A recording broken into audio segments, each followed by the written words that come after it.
answers? I think I'm entitled. You want answers? I want the truth! You can't handle the truth! This is Larry Connors USA. Larry Connors USA.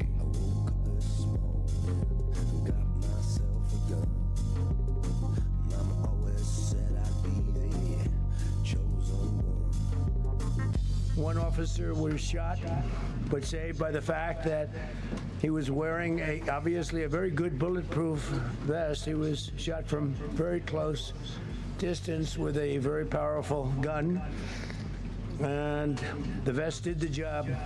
I just spoke to the officer, and he's doing great. He's in great shape. He has very high spirits, and we told him we love him and respect him. And he's a very proud guy. He's very proud of what he does.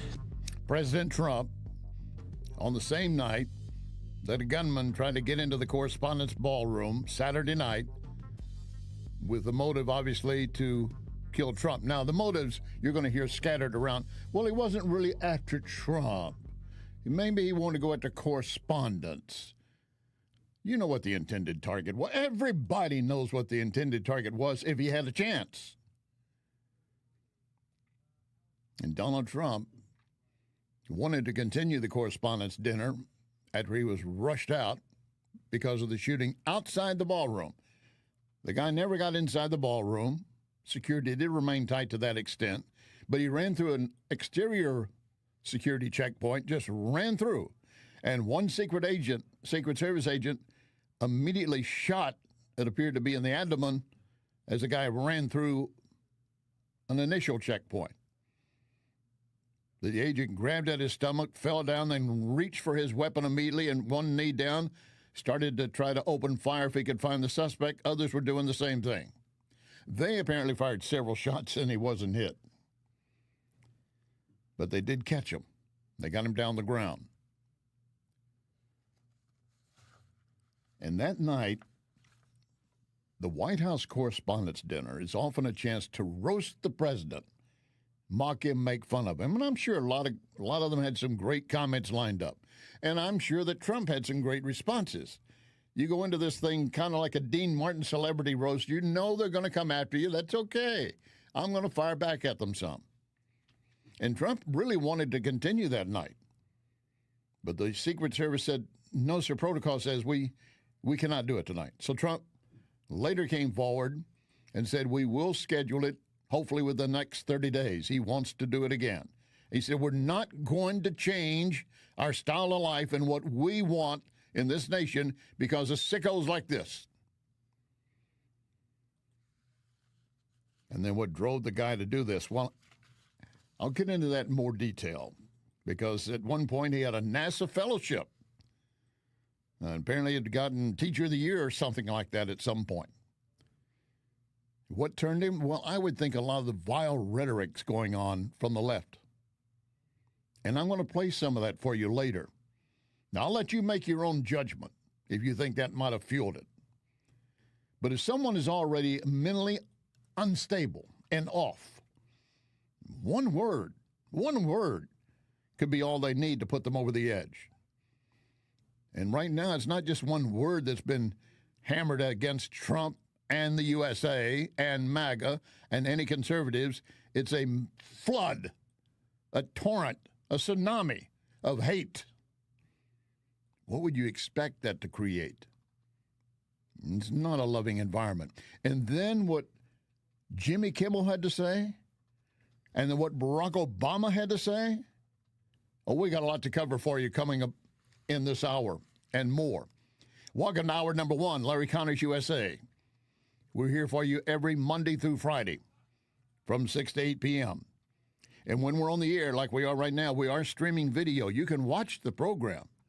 I encourage you to do it. How do you do it? Well, you go to NewsTalkSTL, Rumble, Facebook or Twitter, or Larry Connors USA, Rumble, or Facebook. We'll make it available for you as well later at a podcast for you at NewsTalkSTL, LarryConnorsUSA.com, and Larry Connors USA Facebook. So if you miss any part of this, and you want to go back and listen to it again or pick up what you missed, or more importantly, you want to send it on and share it to others, pull up the podcast and do so. We thank you. With Larry Connors USA, every hour, we're going to deliver you not just news, analysis, and opinion, but education, which means every hour, when you finish listening to that hour, you'll have more knowledge than you do when we begin that hour. That's a guarantee. In our next hour, the UFO question, and all these scientists missing or dying mysteriously, that's now going to be apparently a focus of an investigation. And I want to see full details on that one as well. We will deal with that story in our second hour. Later in this hour, the Democrats, of course, deny responsibility. They are like Pontius Pilate washing his hands. I had nothing to do with the death of Jesus Christ. It was not my decision that they chose Barabbas instead of Jesus. The Democrats have blood on their hands for every incident that has been of violence against any conservative, and for many Americans who are just trying to live their lives because Joe Biden opened the border for all the illegals unvetted to come into our nation. Thank you, Joe Biden. Not every illegal who came in is here to create chaos and crime and so forth, but many of them are. And many of them, even if they weren't intending to do that, they cause accidents because they've been given commercial driver's licenses to handle 18-wheelers on your highways, driving next to you and your family, when they cannot even read the signs on the road. And they don't understand safety regulations. It's all on their hands. The story behind the story today, it's going to be a little more personal. It's a reference to my father and me. And I would think that this is going to hit home for a lot of you dealing with your father or your mother or any parent. And that'll be coming up a little bit later. The story behind the story, that's in this hour. Yesterday, of course, Trump was on 60 Minutes, and again, talking about that agent that took a bullet. The Secret Service agent, I spoke to him, he had a bulletproof vest on. Unbelievable. He's okay. Oh, he's 100%. Yeah, no, he was 100%. He didn't want to go to the hospital. He really didn't. They asked him to go, and he didn't want to go. He said, I don't need to go to the hospital. But he went because they asked him to go. I would have said to tell him not to go. If he doesn't want to go, what do you force him to go for? Because then the press will say, oh, he was badly hurt. No, he didn't want to go to the hospital, and they forced him to go. And I'm not saying they're wrong, but I would have said, if he doesn't want to go, don't make him go. Yep, he wanted to not go to the hospital. And, of course, in the midst of that melee were a lot of correspondents, many of them with liberal outlets. We all know that. We know that by the alphabet that goes with their network or their publication. But the idea, of course, at that point was to protect the president. And if you were watching it live, which I doubt many were watching the White House Correspondents' Dinner live broadcast. But boy, once the word hit, everybody went to pull up the video. The president sitting there with the first lady, a guy standing over talking to them, and there's a little laughter, some kind of piece of paper, and like a joke unfolded or something, and all of a sudden agents are all over them, storming the stage, getting them down, getting them off the stage. In addition to the Secret Service agents there, you also had military force, Secret Service moving in with military-grade weapons. And I point that out because you know what we've had already? We've had already two Democrats come forward, a Pennsylvania state representative. I'm sorry, it's the same guy. I thought it was two different names. And he was also a Democrat Party vice chair, Malcolm Kenyatta, pushing immediately for a ban on military-grade weapons because of the shooter. He's an idiot. The shooter that intended to get into the dinner and shoot anyone and everyone that he could was carrying a handgun, and a shotgun, both purchased legally. I believe in Second Amendment rights. Now, whether or not he should have had it, I don't know. If the proper background check had been run, I don't know. But here's somebody again, oh, we need more gun control laws. You're an idiot. First of all, you're not even paying attention to what the man had. Acting Attorney General Blanche.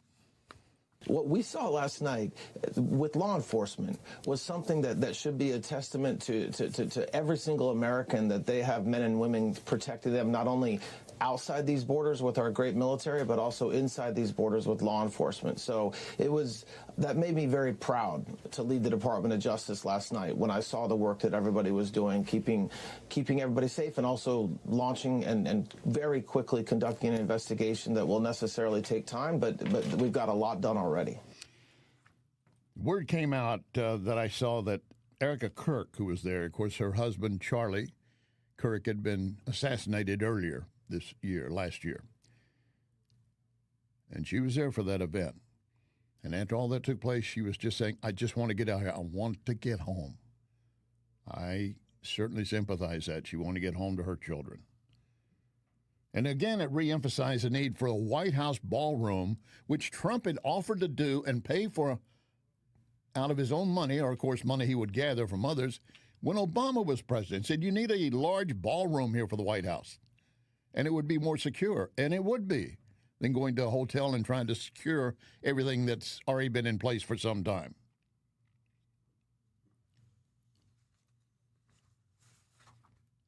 And then you get the idiots that are out there and some of the things they were doing. Not that I really give a D about actress Mia Farrow anymore, but she went to the Democrat digital echo chamber Blue Sky and promoted that this shooting attempt might have been part of an effort by Donald Trump, quote, to raise approval ratings. My God, what the hell are they drinking to come up with that? And then you've got what Jimmy Kimmel said. Hateful language, referring previous to this event to Melania Trump, saying she has the glow of an expectant widow. An expectant widow. The First Lady called for ABC to fire Jimmy Kimmel over his hateful language. She said it's hateful, violent, intended to divide our country. His monologue about my family is not comedy. His words are corrosive, deepens the political sickness within America. Melania Trump, and I certainly agree. But despite his remarks and others who hate Trump, leftists continue to want to wash their hands of inciting any violence such as this. I wake up each morning hoping he has died. I go to bed each night hoping by the time I get up in the morning, he has died. I'm fully convinced that we can't even begin to start fixing any of our problems until he has died. For the love of all things good, just die. That is a liberal teacher who went to his social media to say, I wake up every day praying for Trump to die. I never once, as much as I disliked Biden and Obama, I never once prayed for their death. And I don't think any of you did either. If you did, shame on you. But they're going to keep in mind, these kinds of calls have been going on and on and on forever. I just don't even know why there aren't uprisings all over the country, and maybe there will be. People need to start taking to the streets. This is a dictator. You know, there needs to be unrest in the streets for as long as there's unrest in our lives. Enemies of the state. Show me where it says that protests are supposed to be polite and peaceful. Do something about your dad's immigration practices, you feckless. When they go low, we kick. How do you resist the temptation to run up and wring her neck? The biggest terror threat in this country is white men, most of them radicalized right up to the right. I thought he should have punched him in the face. I said, even if you lost, he insulted your wife. Yes. He came down the escalator and called Mexicans rapists and murderers. He said, well, what do you think I should have done? I said, I think you should have punched him in the face and then gotten out of the race. You would have been a hero. I'd like to punch him in the face. I said if we were in high school, I'd take him behind the gym and beat the hell out of him. Punch some people in the face! When was the last time an actor assassinated a president? They're still going to have to go out and put a bullet in Donald Trump, and that's a fact. You hear all that? That's just a collection of some of the bites that exist out there. And yet former Congresswoman Nancy Pelosi says, you can't blame us. People don't have any intention of saying something that's going to lead to something dangerous, but we cannot take responsibility for the minds that are out there and how they hear it. It's not that you can't take responsibility. You won't take responsibility. A perfect example that exists right now, a sitting Illinois Governor Pritzker. How do you prove to somebody that you're a U.S. citizen? Your accent? The color of your skin? That's not the country we live in. You know, you shouldn't have to walk around with papers the way that they did in the early days of Nazi Germany to prove that you belong and that you're not one of them. And that is essentially the kind of country that we're becoming if you allow ICE to simply grab people after racial profiling. So there you go again, comparing Trump and ICE and Homeland Security Department to Nazi Hitler. And a would-be governor of California does the same thing. So he was in the Navy, and then after the war, because he had a law degree, was a lawyer, they made him the assistant to the chief prosecutor of the Nazi war criminals at the Nuremberg trials. So he actually, after the war, prosecuted those people, and it was a huge event for him. And he told my two big brothers and me, if you see something wrong in the country, make sure you fight it as fast and as hard as you can, because they didn't do that in Germany, and something happened there that was almost unimaginable. And honestly, that was the reason I started the Need to Impeach movement.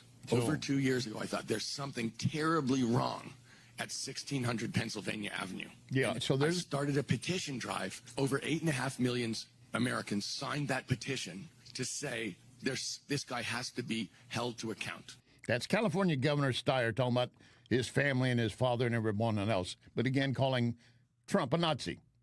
Barack Obama stated over the weekend on online, although we don't yet have details about the motives,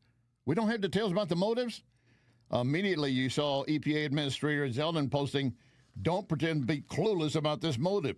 Former FBI Deputy Director Bongino, are you kidding?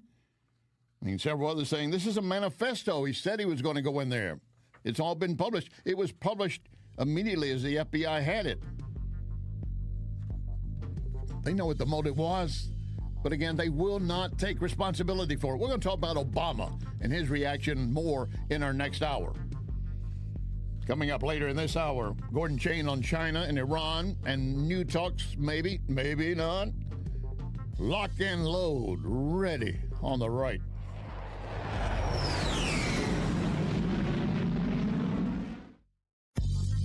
You are listening to Larry Connors, USA.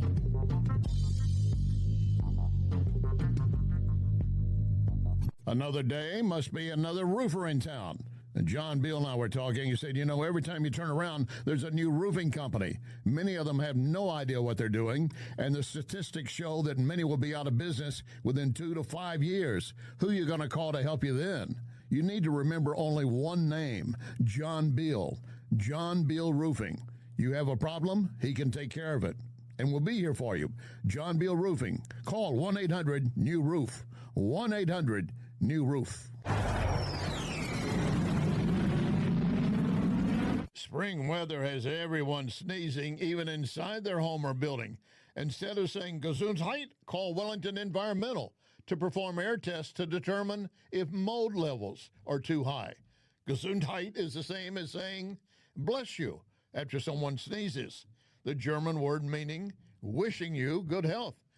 Wellington Environmental can perform air testing that is simple, fast, and can identify issues keeping you from having good health.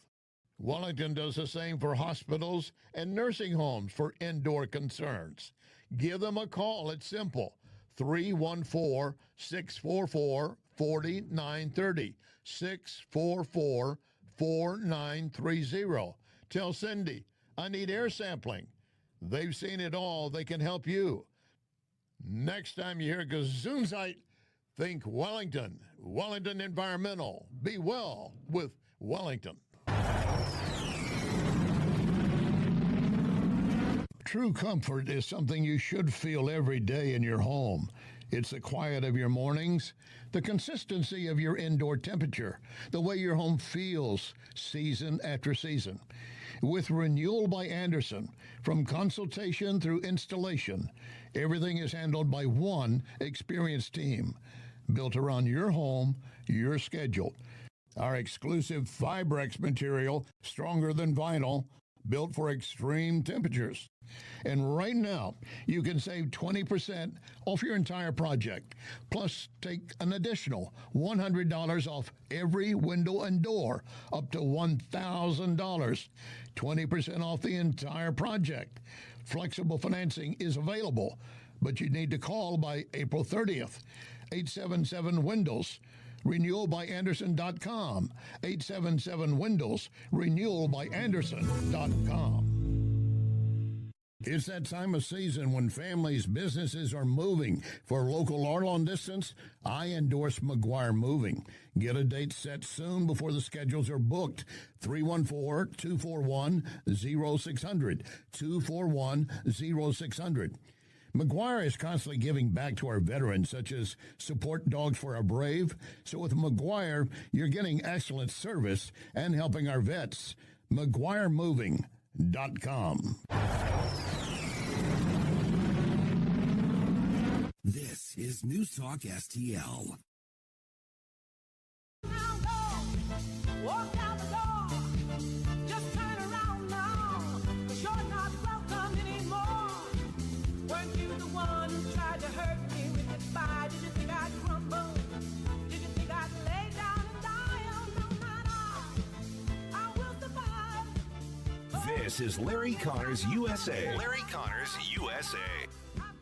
Iran's foreign minister is set to have face-to-face talks with Russia's Vladimir Putin, trying to boost Iran's alliances during this diplomatic stalemate. Iran says it will not negotiate with the U.S. under threats and until President Trump ends the blockade of Iranian ports. But Trump says that blockade will not end until a peace deal is reached. Sources say Trump is increasingly skeptical that talks with Iran's current negotiators can yield results. And all of this means that the Strait of Hormuz remains closed and oil prices have spiked overnight and the cost of jet fuel also rising. The Wall Street Journal reports that budget airlines Frontier and Avelo are asking the federal government for financial assistance. And another budget carrier, Spirit, is already in talks for a bailout. Yeah, that is a news report on what's happening with Iran and the talks and the price of oil and gas. And I told you to expect that this will go up and down some. I do know this personally, that I was preparing to book a flight to Vegas for sometime in the summer for the World Series of Poker event. But I couldn't make up my time be certain of my dates yet. And I had one flight I was looking at. When I went back to check it again, they had gone up about 10 to 12%. Well, whoops, I missed that opportunity. Look, we have said from the beginning, as long as this blockade of the Strait of Hormuz is underway, it will affect oil and gas prices. It's not going to affect America that much. It will affect a lot of airlines that do fly intercontinental because they have to buy fuel elsewhere outside the USA. But again, it is affecting fuel prices in the USA. You may have to pay another $12, $15 for your airline ticket. You may have to pay another 2 to 4 cents, 5 cents a gallon for gas. But again, it's going to fluctuate. And it is better. You got to know and understand, accept it is a hell of a lot better than having Iran have a nuclear weapon. That's what is the essence of this. And too many people want to write it off. They want to forget about that. And they also want to forget our history. They want to forget what those before us did and the prices they paid to make not just America, but the world safe. Now, I told you repeatedly, I'm not for boots on the ground in Iran as an invasion force. The blockade appears to be working. Apparently, some ships are getting in and out occasionally. Not exactly sure how that happens. Mining the strait by Iran has been underway, and we've been underway with efforts to destroy it. But it's also even worse in Iran.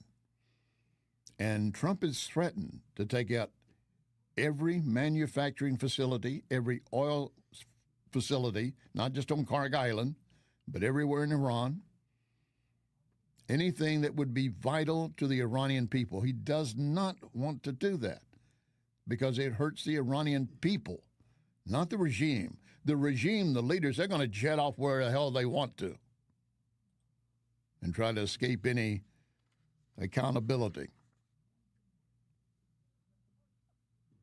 But the problem is in dealing with them and any talks at all. So you got Iran now going to Russia, turning to Putin, because we're not going to play ball with them. So what do they think Putin's going to do for them? Well, their representative from Iran did arrive in Moscow for talks with Putin. And a Kremlin spokesman said the significance of this conversation is hard to overestimate in terms of how the situation around Iran and the Middle East is developing. This is right after this same Iranian met with Pakistani mediators, where he said Iran shared its position on ending the war. We want to end it. But is the U.S. truly serious about diplomacy? Yes. But you have no nukes and no nuke capability. That's the issue. And Putin even stated, we see how courageously and heroically the people of Iran are fighting for their independence, for their sovereignty. Is he talking about the people of Iran or the leadership? He's talking about the leadership. Because the majority of people in Iran want to go back to the way it was before Iranians took over our embassy. 1979. They were the most Western nation in that part of the world. They want to go back to that time. Dan Hoffman, former CIA station chief, was asked, do you think it is possible it's gotten to the point where the Iranians can truly rise up in rebellion in their own nation against the regime? There's no evidence right now that any sort of economic pressure, right now at least, is going to induce Iran to negotiate in good faith. At least that's where we stand at the moment. There's absolutely no evidence of any popular uprising. And what I think the Iranian regime wants to do is demonstrate that they are resilient. They're doing that to demonstrate to their proxy terrorists, Hezbollah, the Houthis, and their militias in Iraq, that they continue, in spite of U.S. military strikes, to lead this terrorist state and all of their terrorist groups around the region that are so diabolically focused on destroying Israel and reducing or eliminating altogether U.S. force projection in the region. And I would add, having a nuclear weapon. Secretary of State Rubio said, here's what the real issue is in dealing with Iran. Their fractured leadership. He said their Iranian negotiators are often in disagreement with other factions inside the Iranian regime. Here's the way he words it. Hardliners that are motivated by theology are not just the IRGC officials, but obviously the supreme leader in the council that surrounds him. Then you got the political class, the foreign minister, the president, speaker, the Mughals, if you want to call them. I like that. These guys, they're hardliners, but they also understand the country has to have an economy. People have to eat. They have to figure out a way to pay salaries in their government. That's Rubio saying what they know and recognize inside Iran. And yet, he adds this. Unfortunately, the hardliners with an apocalyptic vision of the future have the ultimate power in the country. So as much as anything else, one of the impediments here is that our negotiators are not just negotiating with Iranians. Those Iranians then have to negotiate with other Iranians in order to figure out what they can agree to, what they can offer, what they're willing to do, even who they're willing to meet with. This is you, standing in a room full of bunnies and chickens and puppies and cats and everything, trying to tell them something. Think you're listening? And if you think one of them understands the word sit, they're trying to tell the chicken sit means sit. That's pretty much where we are. And Gordon Chain says you need to keep in mind also what's happening in China, because they have 80% of their 20% of the world's oil goes through the Strait of Hormuz from Iran. China gets 80+% of that. But they do have a stockpile of 1.4 billion barrels. Maria Bartiromo is asking Gordon about that and China's support for Iran. Gordon, it's great to see you this morning. I want to get your take on what the U.S. is doing specifically to squeeze the Iran economy. They're going from the military warfare to economic warfare. You've got all of those things that they're doing in terms of sanctions on the Chinese vessels, but then they are also freezing $344 million in crypto tied to Iran and warning countries like China, if you do business with Iran, you won't have access to the U.S. financial system. Your reaction? This is great, and it's important for the United States to start imposing secondary sanctions, and you should start, as the Treasury has done, with China, because China is the main criminal here. The important point, though, is that we have seen in the past that when we impose sanctions on Chinese entities, the Chinese center, the Communist Party, it just changes this, it moves the sanctioned activity to non-sanctioned entities and starts all over again. This is sanctions whack-a-mole, and they did it with regard to our sanctions on China's support for Ukraine. So the important thing here is for the United States to sanction all refiners, for instance, all vessels. We do that, we really cut off the China support for Iran.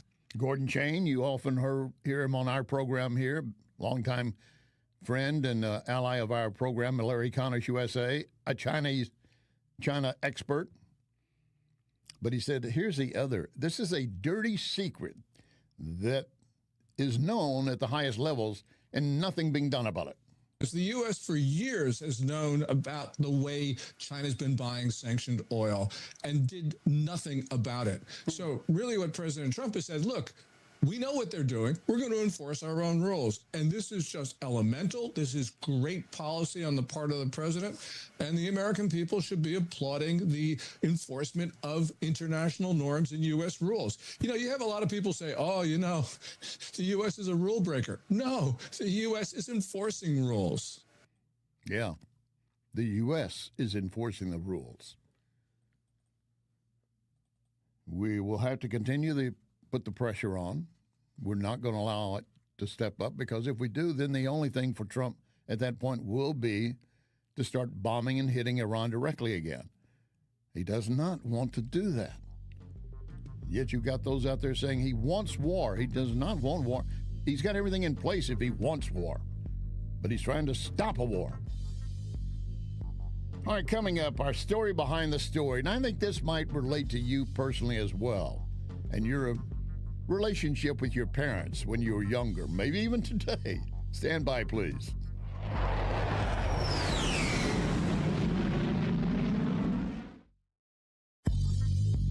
You can connect with Larry on Twitter at Larry Connors USA. I want to share something with you. Cooking a pizza using coal creates an amazing pizza. Only one place to get it, Napoli Brothers Pizza and Pasta in Chesterfield. Of course, they offer a wide variety of pasta, but you just visit the website NapoliSTL.com, dine in or take out, and get ready for patio season. Napoli Brothers Pizza and Pasta in Chesterfield Valley. Try it. You can thank me later. So many times, Vincent's Jewelers has helped me surprise someone special. Vincent's, locally owned, can do the same for you, and you don't have to break the bank to get something really nice, maybe even customized. The smile you're going to get back from that special someone, priceless. Check Vincent'sJewelers.com every day, because new items are arriving and there are special deals. Vincent's, my only jeweler. Vincent'sJewelers.com. Vincent'sJewelers.com. True comfort is something you should feel every day in your home. It's the quiet of your mornings, the consistency of your indoor temperature, the way your home feels season after season. With Renewal by Andersen, from consultation through installation, everything is handled by one experienced team, built around your home, your schedule. Our exclusive Fibrex material, stronger than vinyl, built for extreme temperatures. And right now, you can save 20% off your entire project. Plus, take an additional $100 off every window and door, up to $1,000. 20% off the entire project. Flexible financing is available, but you need to call by April 30th. 877-WINDOWS. RenewalByAnderson.com. 877-WINDOWS. RenewalByAnderson.com.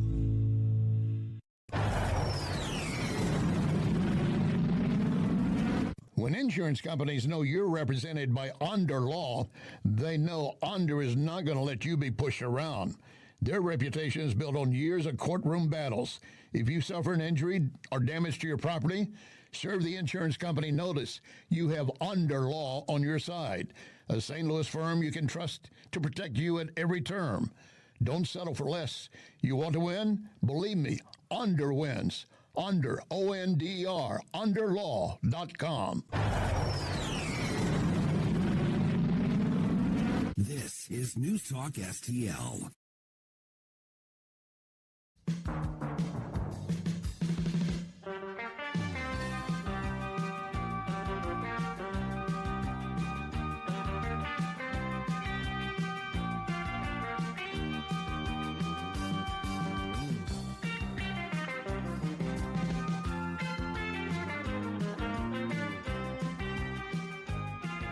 This is Larry Connors USA. Larry Connors USA. Now, Larry Connors with the story behind the story.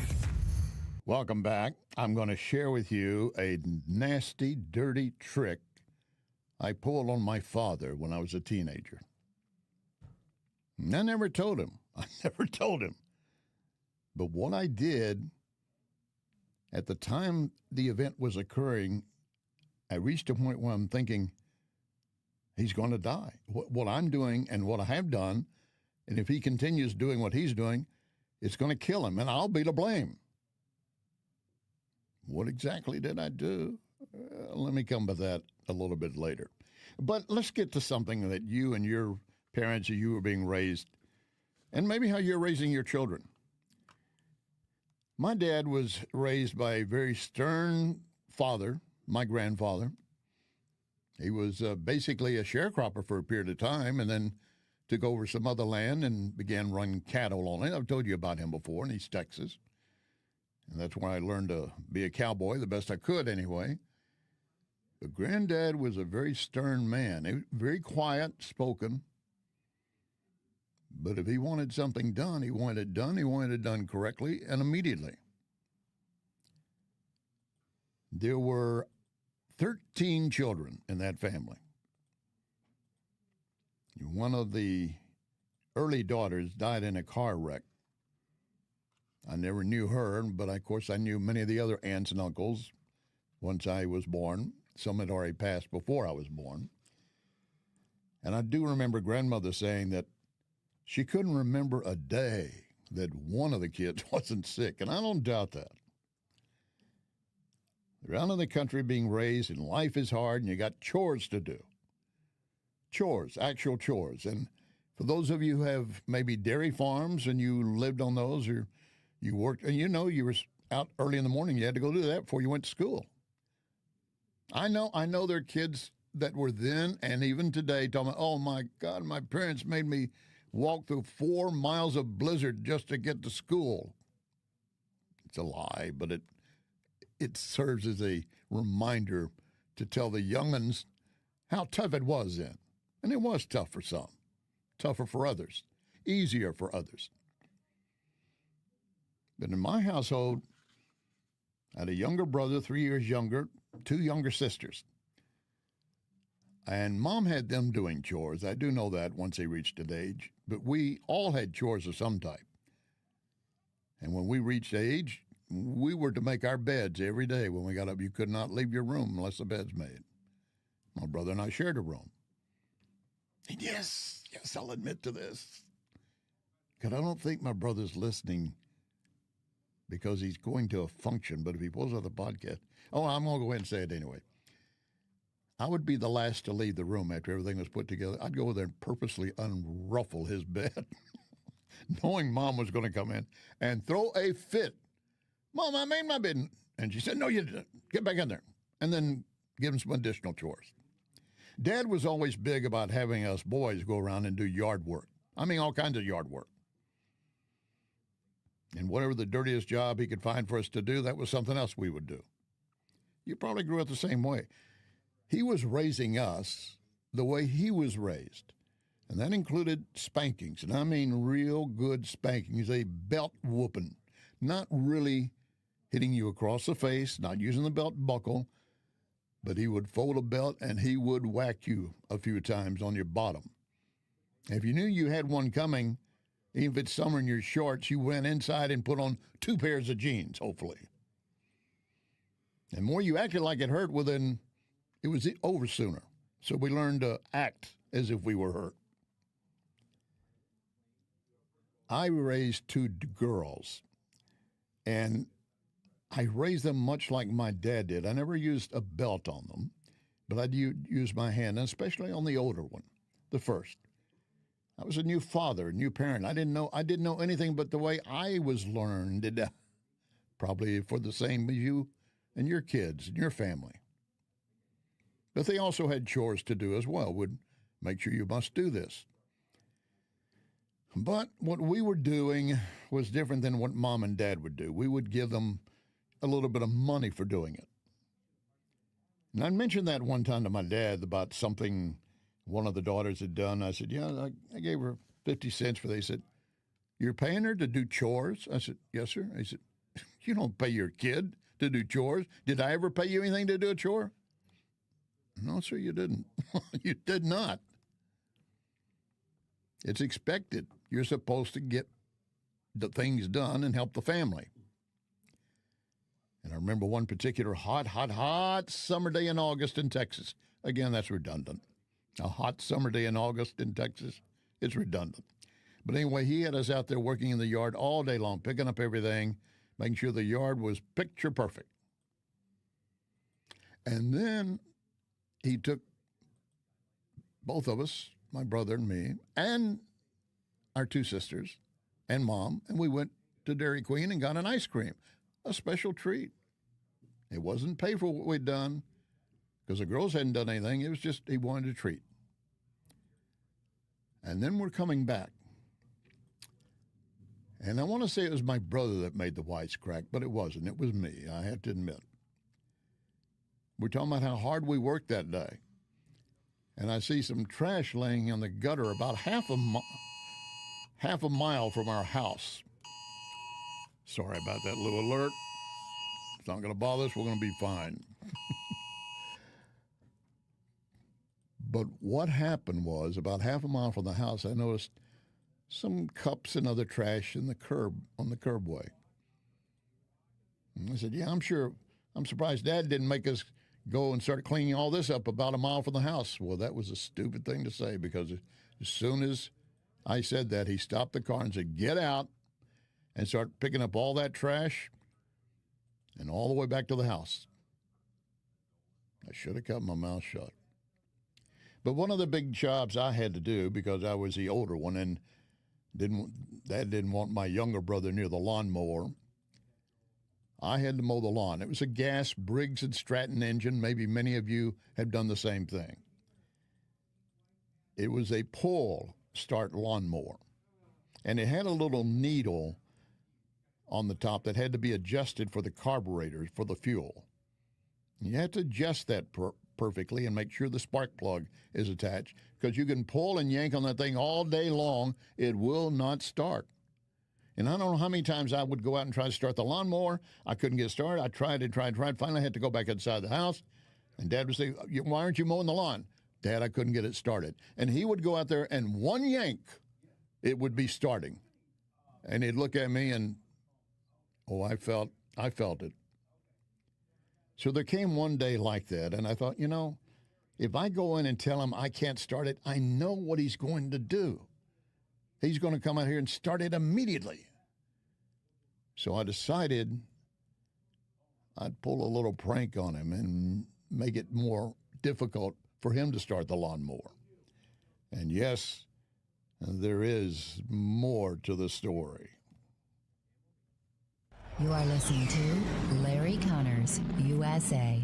Do you know why I endorse Cafe Napoli, all the locations? Visit any of them, and you will quickly appreciate the quality of food, service, atmosphere. So maybe I'll see you at Cafe Napoli in Clayton, Napoli Kirkwood, Napoli 2 in Town and Country, Napoli 3 in St. Charles, right next door to Napoli C. Or maybe you'll find me at Napoli Brothers Pizza and Pasta in the Chesterfield Valley. Now you know why I endorse Napoli, NapoliSTL.com. This is Larry Connors USA. Larry Connors USA. Now, the end of the story behind the story. So, again, I'm sitting out to start the lawnmower and mow the lawn. I cannot get it started. I cannot get it started. I know if I get Dad, he's going to come out and start right away. So what I did was back the spark plug out a couple, 3 turns. It looks like it's still connected, but it's backed out. I go and get Dad. And I'm standing under the shade of a tree, and he's trying to start the lawnmower, yanking on it. Nothing. Pull again. Nothing. Looks around at the mower, adjusts the carburetor, yanks again. Won't happen. Yanks again and again. It's not happening. So he's still adjusting the carburetor. He's in the middle of the sun. I'm under the shade tree, and I'm watching him begin to perspire and get pretty red. We're now up to maybe 12, 15 minutes. He's still working on it, and then looks down and starts checking everything else and notices the spark plug is not fully into the plug outlet as it should be. He twists a few turns, puts it in, one yank of the lawnmower, and boom, it's fired up. And he turned to me and said, Larry, didn't you think to check the spark plug? You should have done that. Well, I'm going to tell you, I'm kind of glad he did get it started, but I also wanted to say, well, Dad, why didn't you check it? No, you don't wise back to my dad. But the truth is, I'm glad he found it, because I was about to go tell him what had happened, because the way he was standing there in the heat of the day in the sun, I feared he might have a heart attack. I truly did. And that night again, I was thinking about, I could have caused my father to have a heart attack because of some stupid little trick fixing the lawnmower where it won't start. Well, I have to tell you, I'm glad it did start on time and he was okay. But I never told him because I feared reprisals, repercussions, and probably confinement forever. Our relationship with our parents is paramount. And I pray that you have had good relationships with your parents and that you have good relationships with your children and grandchildren. See, despite everything I've accomplished in my life, I thank God for blessing my family. One, the family I was born into. My dad came back from World War II, started the family. And two, the life we led, even though we were not rich, we didn't consider ourselves poor, as he worked the oil fields of West Texas. And we lived in not mobile homes, but trailer homes until about I was maybe 8. And we actually moved into a true house with a foundation. Brick house right across the street from the elementary school. So there was no way I had to be or would be late for school every day. And then I look at how I've been blessed with my kids. And if you're a parent, I think you'd probably agree with me. The greatest achievement, the greatest legacy you will have in life is your children. And you pray that they're on the right road, the correct road, and they stay that way. And there are a lot of things pulling and tugging on them all the time. They are so much worse now than even when I raised my kids. And multiples worse than when I was their age being raised. It's tough. I don't let a day or night go by without offering a word of prayer and thanks to God for that. One, my children are born in good health. They continue to be in good health. They each gave me a grandchild in good health. They're all achieving at the top level of whatever they're doing. And there are others that don't have that kind of blessing. And you always need to keep yourself in perspective of others. It is true that there, but by the grace of God, could have been you. If you or your children had been born in some foreign nation, whatever nation you want to look at, it might have been okay, it might not have been. And the same for this nation. If you were in an area of civil disrespect and unrest on a constant basis, let's say Compton Heights, Los Angeles, straight out of Compton. If you're trying to raise your kids in a situation like that, it's impossible. And the same thing exists a lot inside our current communities, regardless of how they might appear to be. That is why, actually, and I might as well use this as an opportunity for a political message, that is why you see more minority families endorsing school aid, not federal dollars, but school voucher programs, so they can send their kids to a better school for a better education. The teachers they have might be good, might have been great teachers at one time, but they're worn down and they're fighting a system constantly. And there's a constant flood of drugs, threat, and guns on the campus regardless of what they're doing. So count your blessings for you, your kids, and your grandkids. Tomorrow's story behind the story. Do you remember when the skyjackings first became a phenomenon inside the USA? One of them took place in Houston, and a man was shot to death inside the airport. I covered that story. That'll be our story behind the story. Second hour still to come about UFOs. Remember our pledge, one nation under God.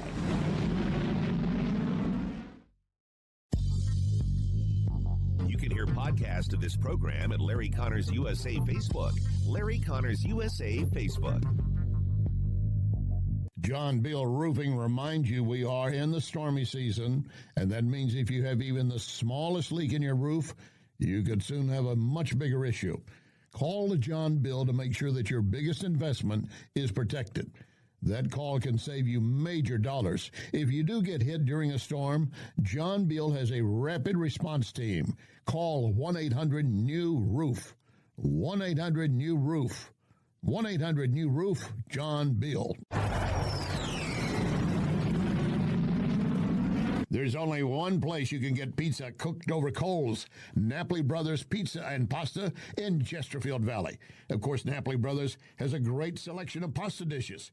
Between the pizza and pasta, trust me, you will not leave hungry. Then, a few doors down, Lit Cigar Lounge, a wide variety of quality cigars, each offering a unique smoke.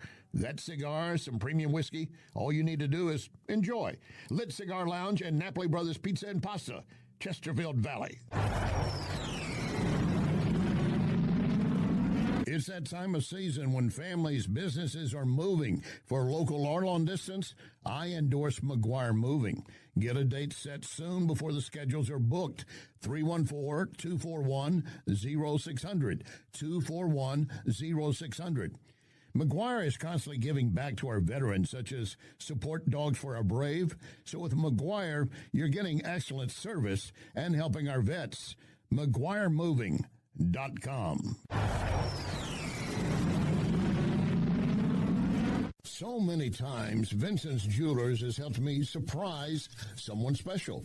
Vincent's locally owned can do the same for you, and you don't have to break the bank to get something really nice, maybe even customized. The smile you're going to get back from that special someone, priceless. Check Vincent'sJewelers.com every day because new items are arriving and there are special deals. Vincent's, my only jeweler. Vincent'sJewelers.com. Vincent'sJewelers.com. Let's be candid, honest. No out-of-state law firm can represent you better than Onder Law, O-N-D-E-R. Hometown roots, attorneys living right here with you and your family.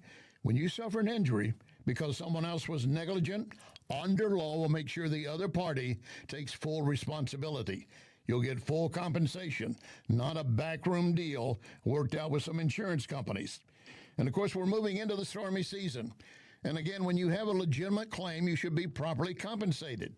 Onder Law does not toy around with adjusters, investigators, lawyers trained to cheat you of what is rightfully yours. Onder Law has already recovered millions for families across Missouri and Illinois.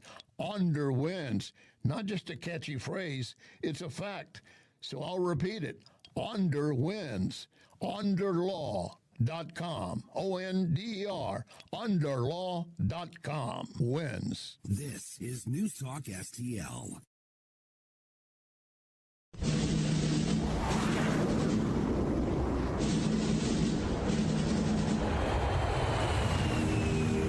You want answers? I think I'm entitled. You want answers? I want the truth! You can't handle the truth! This is Larry Connors USA. Larry Connors USA.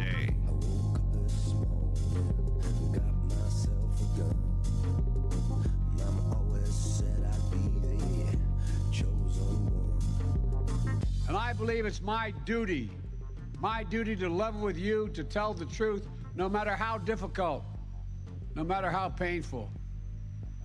And here, in my view, is what is true. MAGA Republicans do not respect the Constitution. They do not believe in the rule of law. They do not recognize the will of the people. They refuse to accept the results of a free election. And they're working right now, as I speak, in state after state, to give power to decide elections in America to partisans and cronies, empowering election deniers to undermine democracy itself. There you have it, Joe Biden from a previous date. And Joe Biden at that time was basically telling everyone back in 2022, you got to watch these MAGA people because they want to definitely destroy you. Well, we know that's not right. But that was the word they were sending out then, and they continue.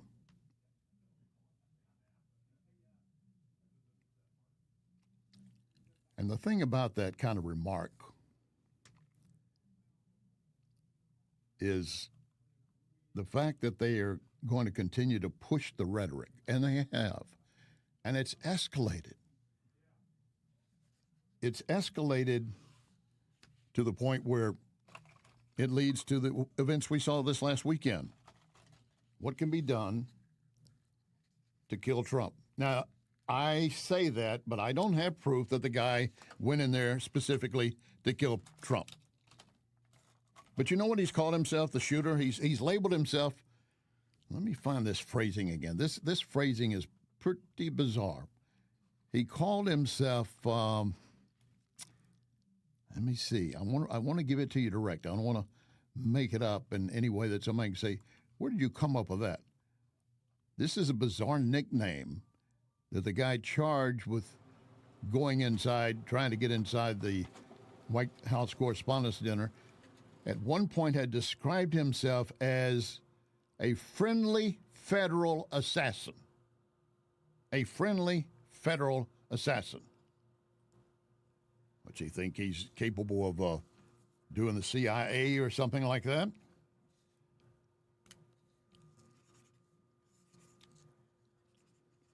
Well,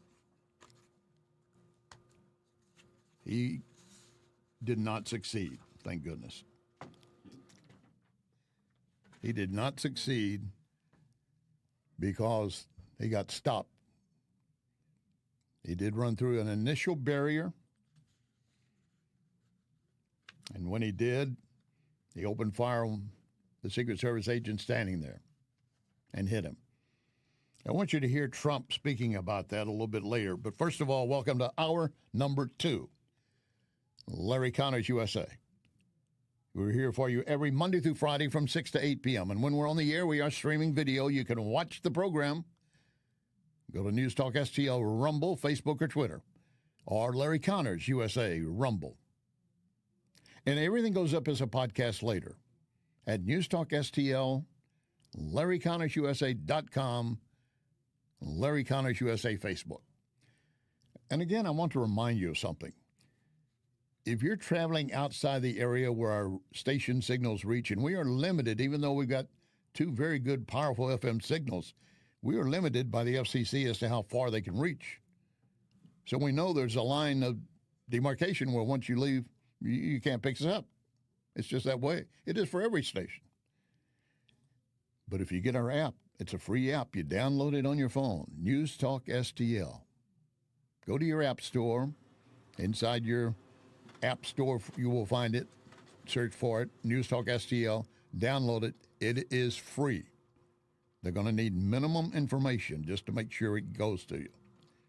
And then wherever you are, and I mean wherever you are, you simply open it up and you're listening to whatever we have on the air at that moment. Also gives you an opportunity to pull up podcasts that way as well. If you don't have it, you're missing a lot of possibilities.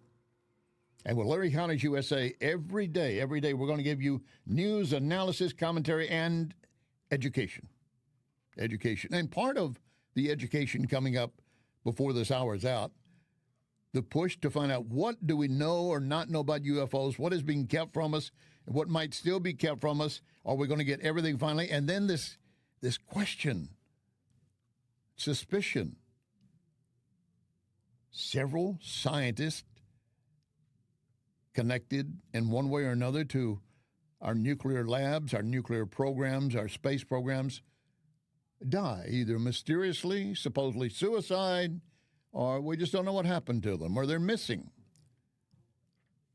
Now, I'm not one to push conspiracy theories, but you have to understand when now I think their listing is 13 of these guys are missing and have this over the last period of few years, men and women. We're going to talk about that in more detail because House Chairman Comer wants a full investigation. We'll get into that in more detail coming up in our next segment after the first break. But I want to go back to the other night. And Trump was talking, of course, on that night about the agent and how he responded and what he did. And then Trump appeared Sunday morning, the day after the White House Correspondents' Dinner. He appeared on 60 Minutes and talked again about that agent. The Secret Service agent, I spoke to him, he had a bulletproof vest on. Unbelievable. He's okay. Oh, he's 100%. Yeah, no, he was 100%. He didn't want to go to the hospital. He really didn't. They asked him to go, and he didn't want to go. He said, I don't need to go to the hospital. But he went because they asked him to go. I would have said to tell him not to go. If he doesn't want to go, what do you force him to go for? Because then the press will say, oh, he was badly hurt. No, he didn't want to go to the hospital, and they forced him to go. And I'm not saying they're wrong, but I would have said, if he doesn't want to go, don't make him go. Don't make him go. Don't make him go. The motive the guy has, the manifesto and the motive was made clear pretty quickly. And yet, despite that, former President Obama sparked a lot of online reaction because he said, and I'm quoting from Obama's X or Twitter account, some 24 hours after Trump and top officials were whisked out. This would have been Sunday evening that Obama posted this. Although we don't yet have details about the motives behind last night's shooting at the White House Correspondents' Dinner, it's incumbent upon all of us to reject the idea that violence has any place in our democracy. Now, that last line, to reject the idea that violence has any place in our democracy, I would certainly agree with. It's the first part many of us have an issue with. I'll come back to that. He did go on to say it is a sobering reminder of the courage and sacrifice U.S. Secret Service agents show every day. I'm grateful to them and thankful that the agent who was shot is going to be okay. That post had almost 50+ million views. But a lot of conservatives pointed out, what do you mean, although we don't yet have details about the motives? They point out that the manifesto left by the shooter and other details of the attack show the motive was to harm Trump and his cabinet. EPA Administrator Lee Zeldin had posted, "Let us not pretend to be this clueless about the motive. The attempted assassin to put out an end on anti-Trump manifesto about wanting to kill Trump administration officials minutes before trying to storm a ballroom filled with the president, vice president, cabinet, and many others." Former Deputy Director Bongino replied, "Are you kidding?" Congressman Hamadeh, Arizona, "There is a manifesto, and that is why you are the problem," talking about Obama. Former Department of Homeland Security Press Secretary McLaughlin reacted, "Oh, come on. There's no ambiguity. It was a politically motivated attack driven by anti-Trump and anti-Christian bile. It is wrong to downplay or obscure the obvious." Keep in mind, Obama said, although we don't yet have details about the motives. You want to be precise, you want to allow him some grace. Okay, we don't have all details, but you know what the motive was, right? It's inherent in our nation. Listen to this guy that goes on a rant on his own social media outlet. "I wake up each morning hoping he has died.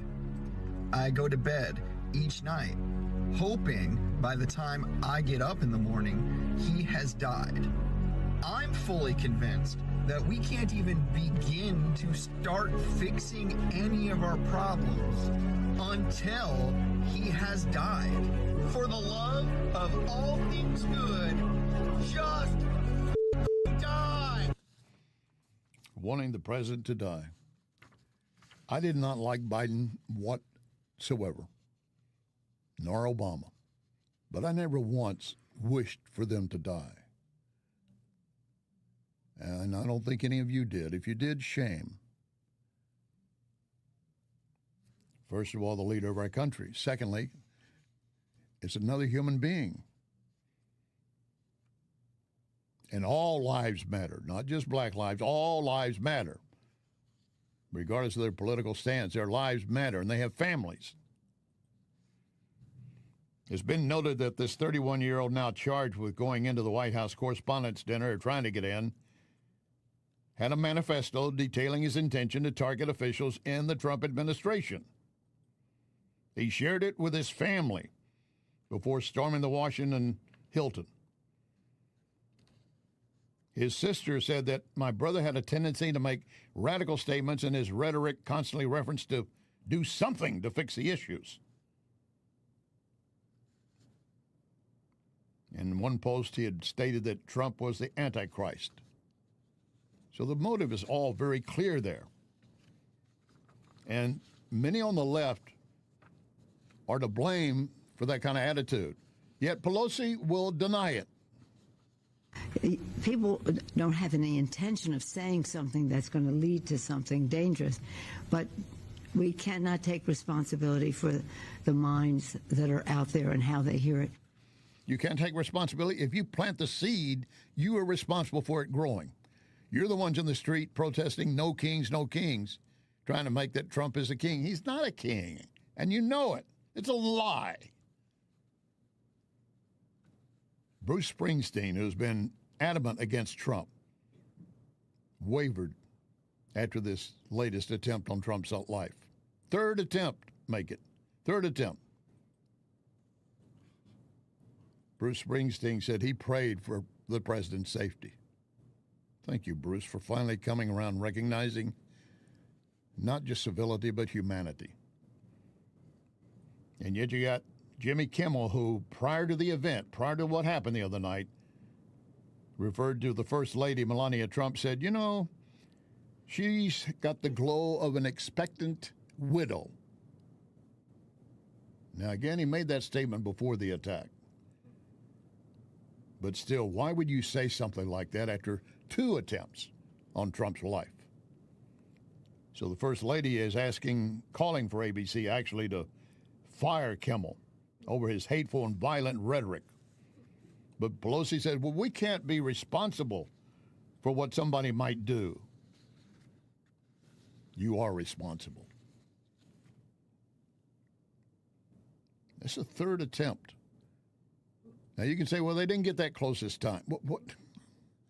You know what the intent was? Even if he gotten inside the ballroom, he probably would not have gotten to Trump. But he could have gotten some of the administration officials or some of you leftist correspondents. Keep in mind, you were also in that room. All right, an update on Iran. Russia and Iran are talking. That is one of the newest deals going on.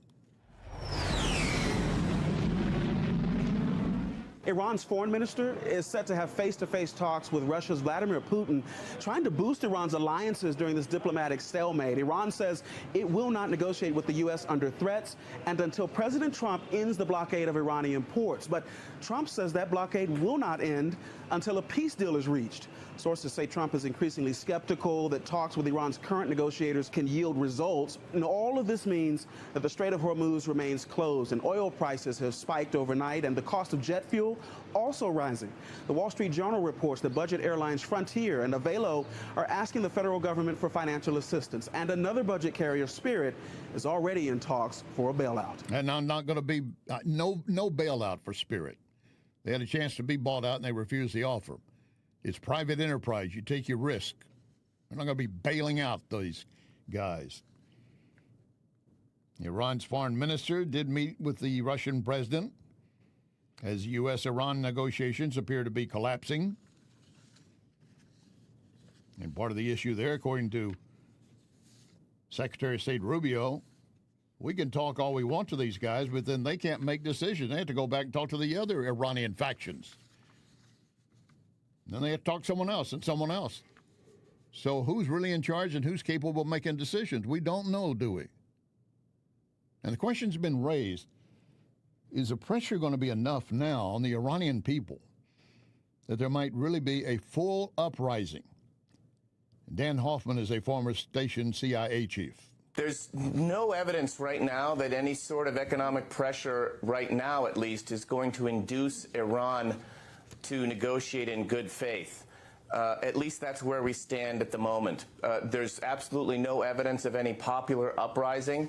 And what I think the Iranian regime wants to do is demonstrate that they are resilient. They're doing that to demonstrate to their proxy terrorists, Hezbollah, the Houthis, and their militias in Iraq, that they continue, in spite of U.S. military strikes, to lead this terrorist state and all of their terrorist groups around the region that are so diabolically focused on destroying Israel and reducing or eliminating altogether U.S. force projection in the region. And again, keep in mind the main issue is no nukes for Iran. And you know what our NATO allies have been doing? Nothing. Nothing. And in fact, Germany Chancellor Merz is saying Trump has misjudged the regime in Tehran, quote, has truly no convincing strategy in negotiations. He's on the sideline. He has no idea what's going on, and they're not being involved. They won't even agree to go in and help make sure nothing goes through the blockade at the Strait of Hormuz.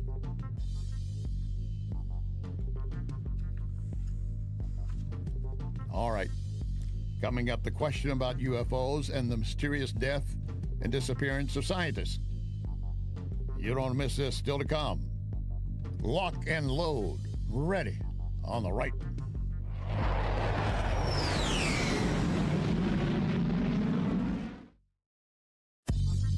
You are listening to Larry Connors, USA.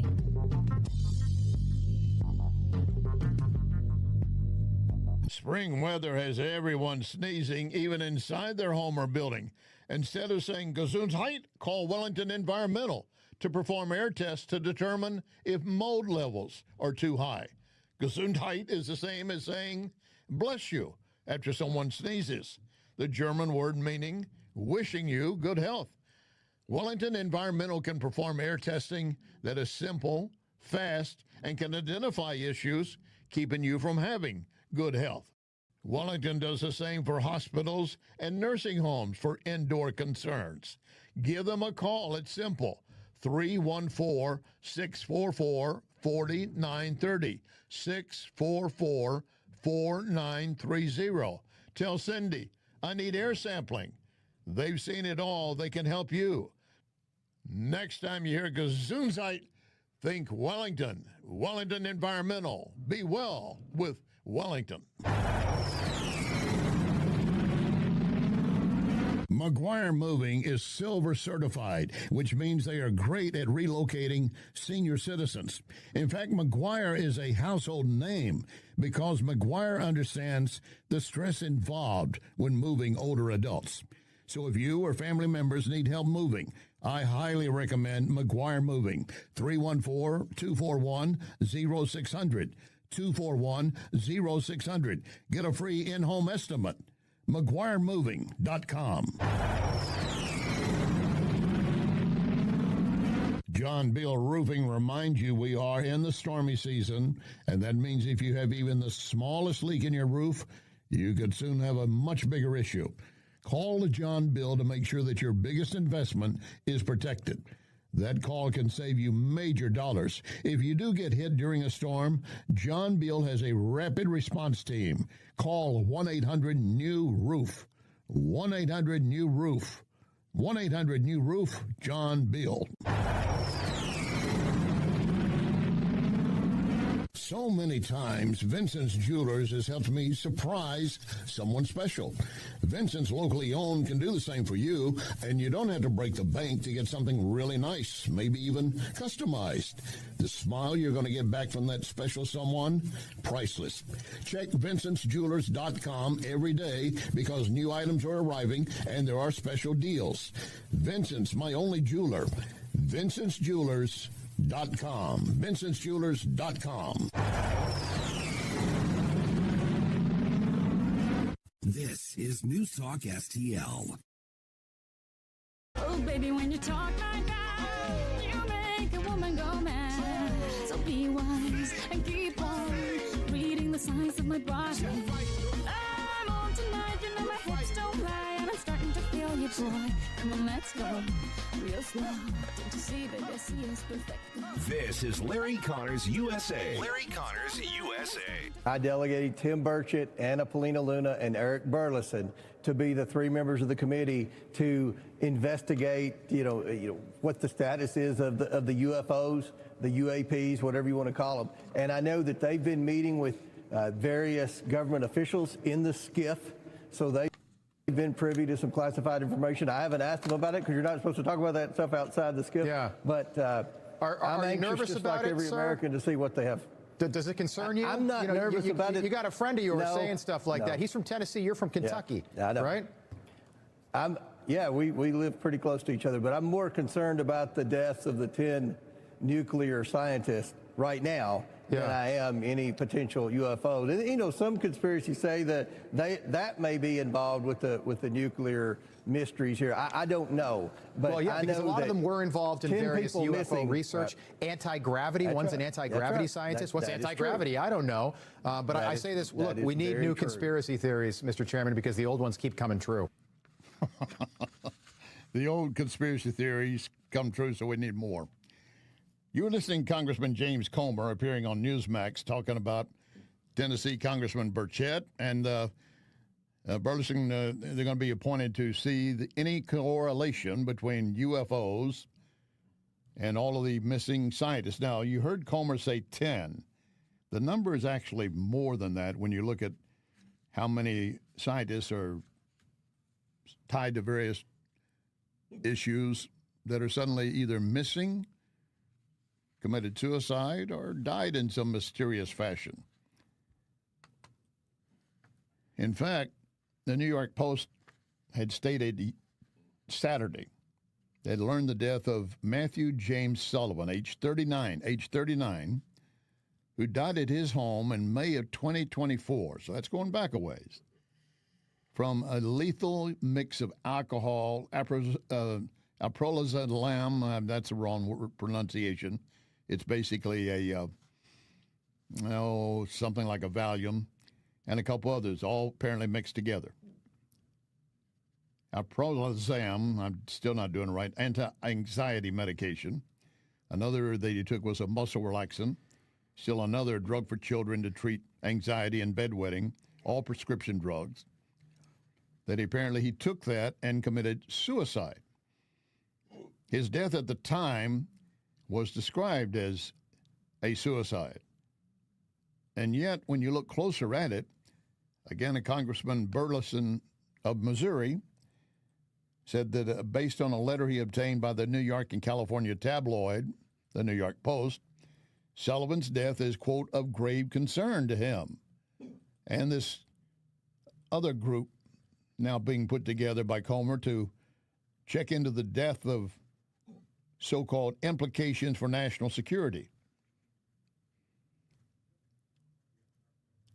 The letter Burleson sent to FBI Director Patel read, Mr. Sullivan's death was a local Virginia medical examiner case, and the manner and circumstances of his death raised substantial questions as he was preparing to... Are you listening? Are you listening to me? As he was preparing to provide testimony to Congress. Burleson's letter continued, the sudden and suspicious circumstances surrounding his death raised significant concerns about potential foul play and the safety of other individuals involved in this matter.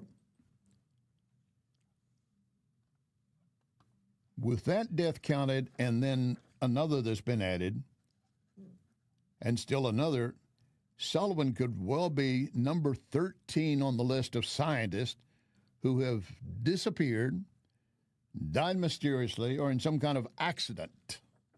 Quote marks, accident. They had access to highly classified government secrets. The ruling, actually, of this Air Force veteran who was going to testify before Congress, I told you was listed as a suicide. That really turned out that it began as an accidental drug overdose. You don't accidentally take those 3 drugs and with alcohol. You don't accidentally do that.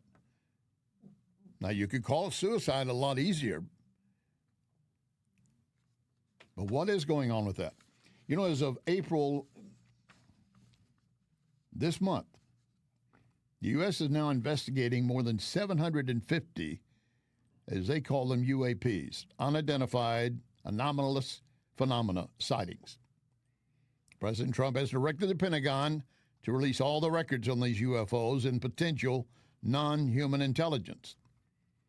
Many obviously have been identified or probably will be things like balloons and drones and so forth.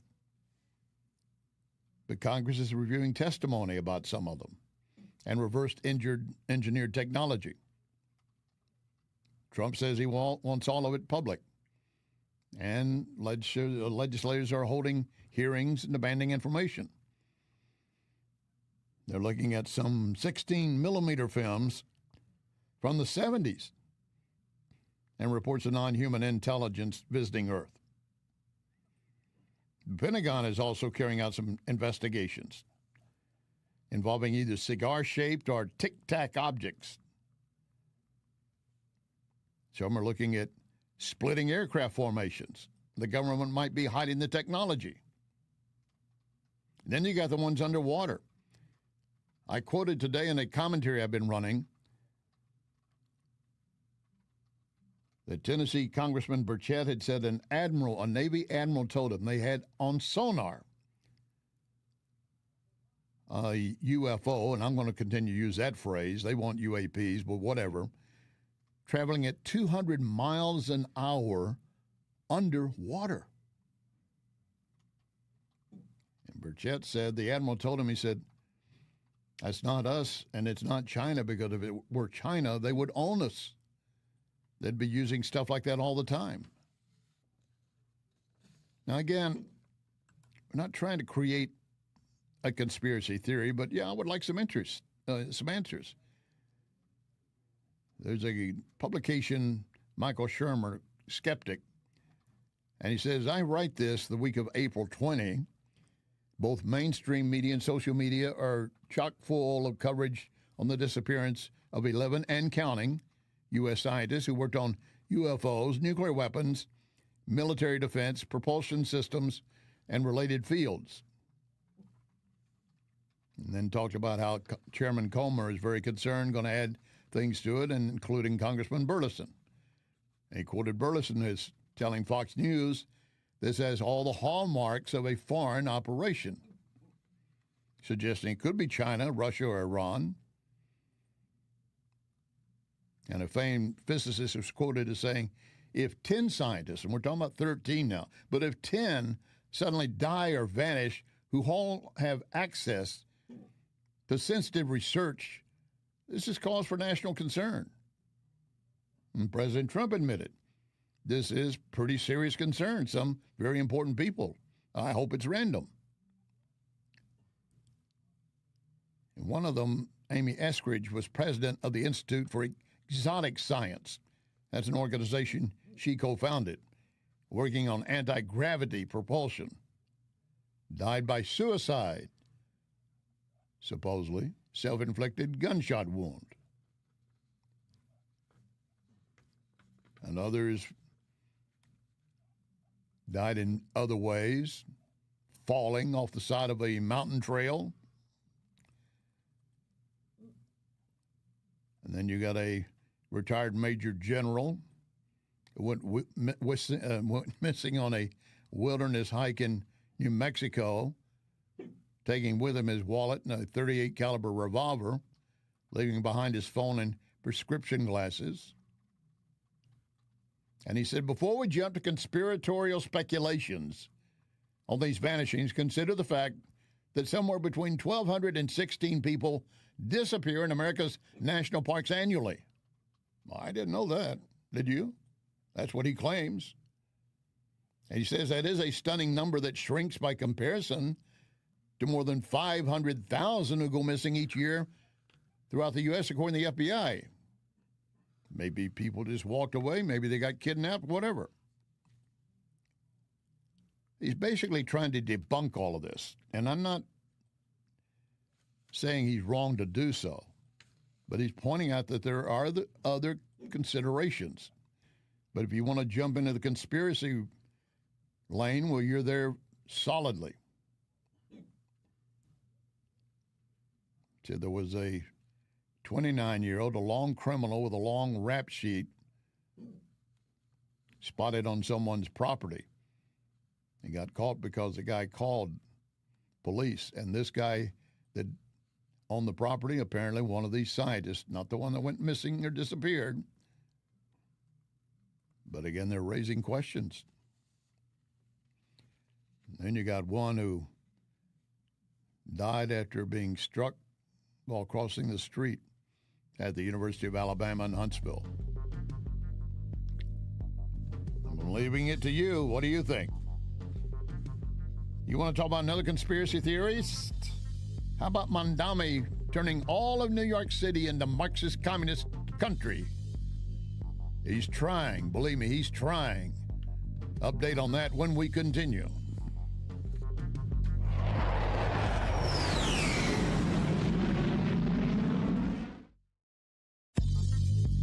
You can connect with Larry on Twitter at Larry Connors USA. When insurance companies know you're represented by Under Law, they know Under is not going to let you be pushed around. Their reputation is built on years of courtroom battles. If you suffer an injury or damage to your property, serve the insurance company notice. You have Under Law on your side, a St. Louis firm you can trust to protect you at every term. Don't settle for less. You want to win? Believe me, Under wins. Under, O-N-D-R, underlaw.com. McGuire Moving is silver certified, which means they are great at relocating senior citizens. In fact, McGuire is a household name because McGuire understands the stress involved when moving older adults. So if you or family members need help moving, I highly recommend McGuire Moving. 314-241-0600. 241-0600. Get a free in-home estimate. McGuireMoving.com. When I have business clients or guests from out of town, I often take them to Cafe Napoli. I know they're going to enjoy any of the Napoli locations. Cafe Napoli in Clayton, Napoli 2 in Town and Country, Napoli 3 in St. Charles, next to Napoli C, Napoli Kirkwood, or Napoli Brothers Pizza and Pasta in the Chesterfield Valley. Excellent food and intellectual conversation, if they bring the intellectual conversation. And NapoliSTL.com. NapoliSTL.com. You should know that when I endorse Wellington Environmental, it's because I believe and know they will do you right.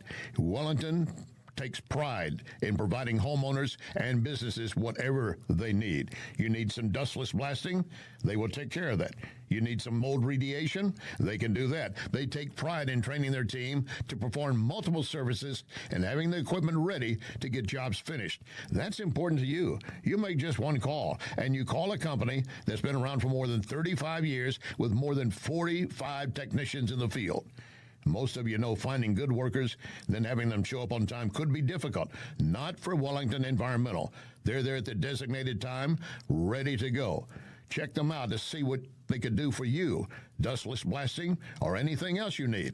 Wellington Environmental, 314-644-4930. 314-644-4930. Be well with Wellington. This is NewsTalkSTL. Well, I walk into the room, passing out $100 bills, and it kills and it thrills like the horns on my Silverado grill. And I buy the bar a double round of Crown, and everybody's getting down in this town. Ain't never gonna be the same. 'Cause I saddle up my horse and I ride into the city. I make a lot of noise, 'cause the girls, they are so pretty. Riding up and down Broadway on my old stud Leroy, and the girls say, save a horse, ride a cowboy. Everybody says, save a horse, ride a cowboy. This is Larry Connors USA. Larry Connors USA. New York City, it is time for a grand experiment once again. Just as LaGuardia used government to respond to the challenges of the Great Depression, we will use government to respond to rising prices and unaffordable groceries.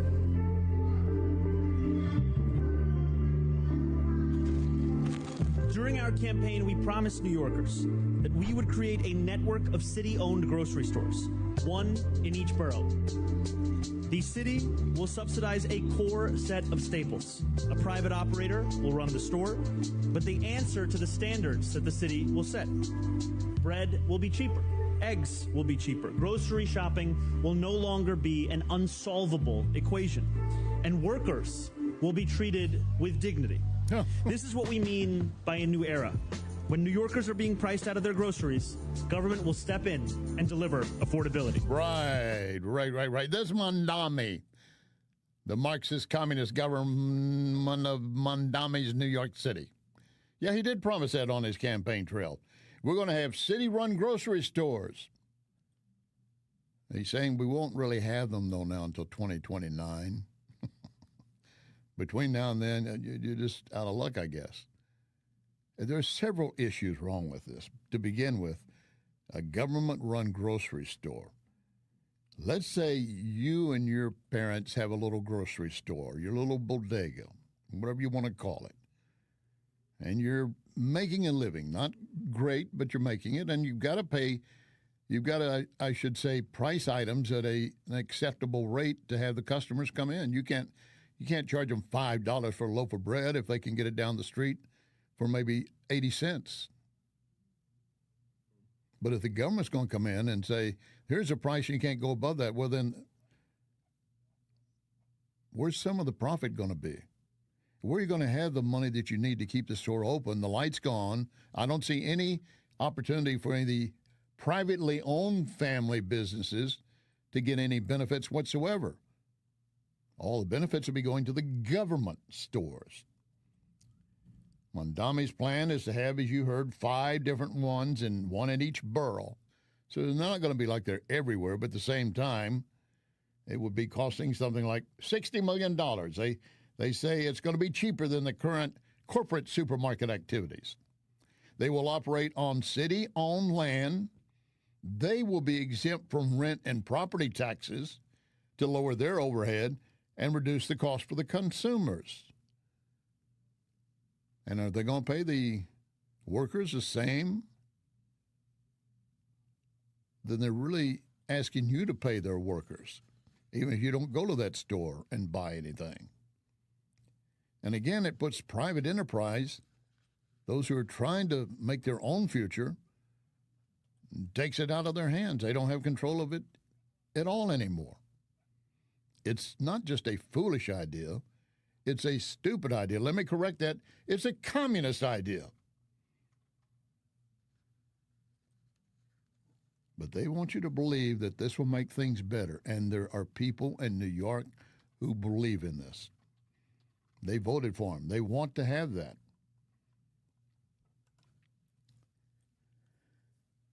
There is also another issue in play here. Aside from coming up with these federally run or city run, let me correct that again, city run grocery stores. Because you know they're going to have to be subsidized even more so. And again, it's a disadvantage to those who are trying to run their own little stores. They're not going to get any help, and they have to pay taxes and rent, while the city stores don't have to do any of that. But here's something else that happens to you wherever you are. Are you familiar with a suggestion that there's different pricing for different people? Oh, I see you're going to buy that loaf of bread. What color are you? Okay, well, here's your price. Oh, I'll give you a different price because of the color of your skin. It's not quite that simple, and yet it is. There is personalized pricing, a strategy where businesses will use data, such as if you're buying online, your browsing history, your location, to set prices, often charging a maximum they think you will pay. It is known as surveillance pricing. I told you learn something new in every Larry Connors USA program. It's basically personalized pricing. At the first degree, AI and big data will analyze your individual profile to what you're probably willing to pay, basically used online retail and travel booking.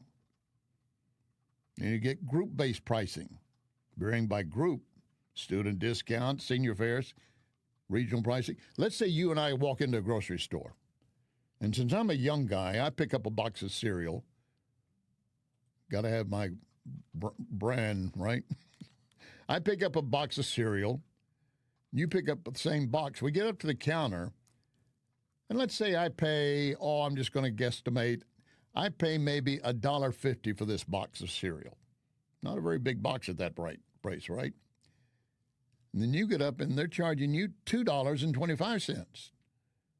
Now, if you got it in with a bunch of other groceries you're buying, you're probably not watching closely as it's being scanned and put on your ticket. But you just got charged more because you look like you could afford it, whereas I couldn't. If you're going to go shopping, I guess you're going to have to walk in looking pole mouth right away, so they won't be doing that to you. But that's actually in person. Surveillance pricing. There was a study done. I'm looking for the source for it, and I can't find it, but it does say that nearly 75% of items on platforms such as Instacart, where you're ordering online, had various prices depending on the user, and the potential annual cost for families could be up to $1,200 more. One family might pay $1,200 more a year for the exact same items another family was buying. They look at your purchase history, what you bought in the past, how often you do purchase or buy from a store, maybe location and neighborhood, your proximity to the neighborhood and the income level, loyalty program, obviously. There was a study on 2025 study two purchasers buying identical items from the same store saw price variations of up to 23%. In fact, they added that same items, different prices like peanut butter, eggs, cereal, often have multiple price points for different users at the same time. They have algorithms built in. This is not like you're trying to get an Uber or Lyft in high traffic volume, and they're going to charge you more because they're going to take longer to get there and longer to take you where you want, and so they're going to try to make more money from that one ride they might get over a period of time. This is something on a shelf. You buy it at one price, and someone right behind you buys the same item, and maybe they get it 22% less than what you paid.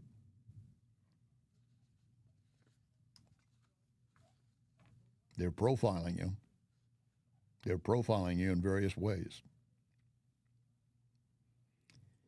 All right, let's go back to this last weekend. The big news, of course, over the weekend was the Saturday night attempt to assassinate Trump, cabinet members, other White House administration members, maybe members of the press corps at the same time.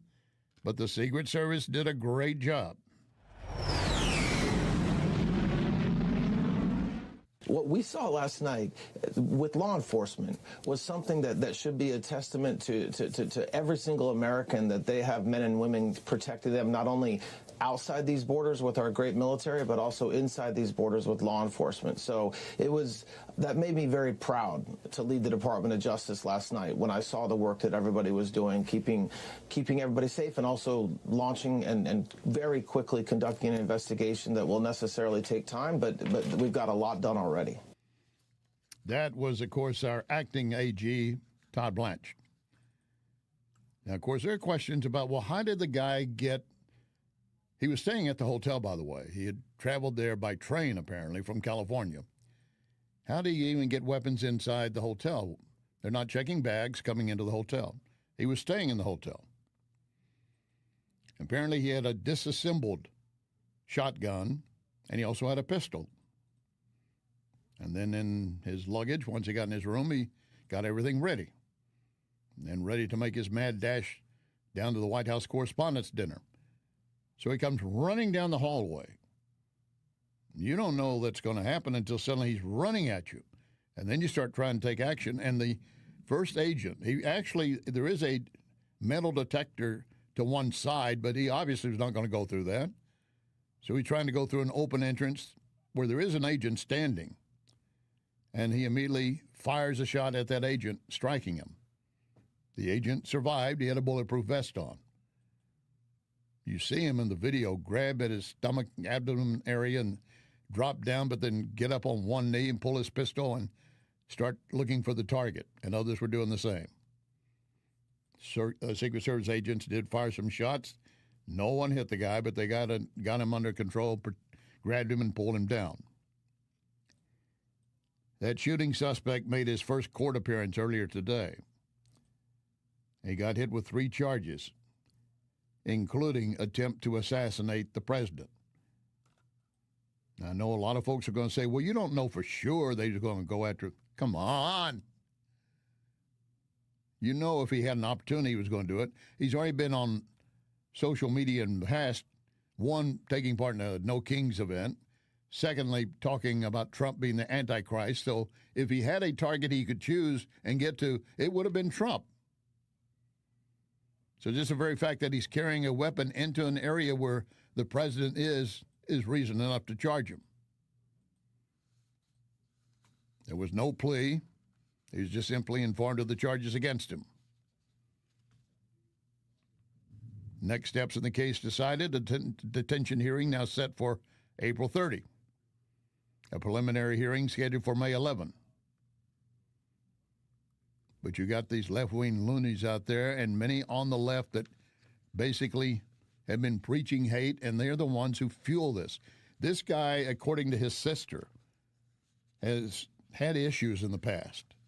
And supposedly they have, at some point, contacted authorities and said they were concerned, but not enough noise was made, or the other authorities didn't follow up. I'm not sure.